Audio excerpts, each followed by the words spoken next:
বলছি শুনেন, কেন আমি দান করছি। আগে আপনাকে কয়েকটা প্রশ্ন করবো, বলেন তো।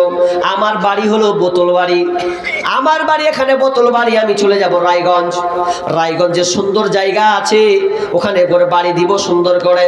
তো আমি চাইছি আমি যদি রায়গঞ্জ চলে যাই বোতল বাড়ি থেকে, তাহলে বোতল বাড়িতে আমার যত জায়গা জমি টাকা পয়সা যত ক্ষেত যত আছে এগুলোকে রাখবো না, আমি ওখানে নিয়ে যাব। প্রশ্নটা দেখছেন কত চমক। তখন বলছে যে ও প্রশ্নটা তো খাতরা। তো আলেমটা বুঝতে পারে না যে ও ও তুমি বলতে চাইছো যে বোতল বাড়ি থেকে রায়গঞ্জ চলে যাবা। বলছে ওটা নয়, তাহলে কি বলতে চাইছো?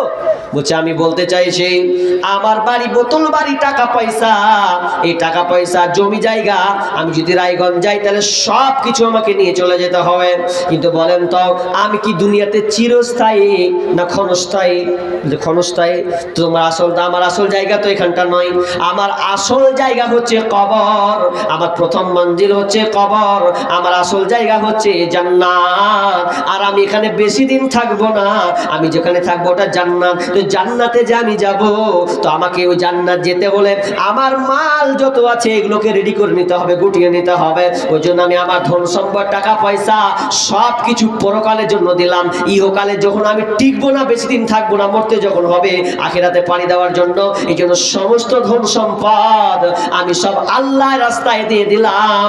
যেদিন মরে যাব সেদিন আমার সব নেকি আমি গুছিয়ে পাবো, আমার মাল টাকা পয়সা ধন সম্পদ সব আমাকে আল্লাহ জমা দিয়ে দেবেন। এক কথায় সেগুলো সব নেকিতে পরিপূর্ণ হয়ে যাবে। তখন আব্দুল্লাহ বিন মুবারক বলছেন ঠিকই তো, কথা তো ঠিকই, ফেলার কথা নয়। তখন ওই মাটাকে বলছে মা তোমার ছেলে যেটা বলেছে ওকে আর ঠেকানো যাবে না, ওকে কোনো মতেই মানা করা যাবে না, কারণ ও পরকালের জন্য নিজের বাড়ির জন্য সবকিছু আল্লাহ রাস্তায় দিয়েছে।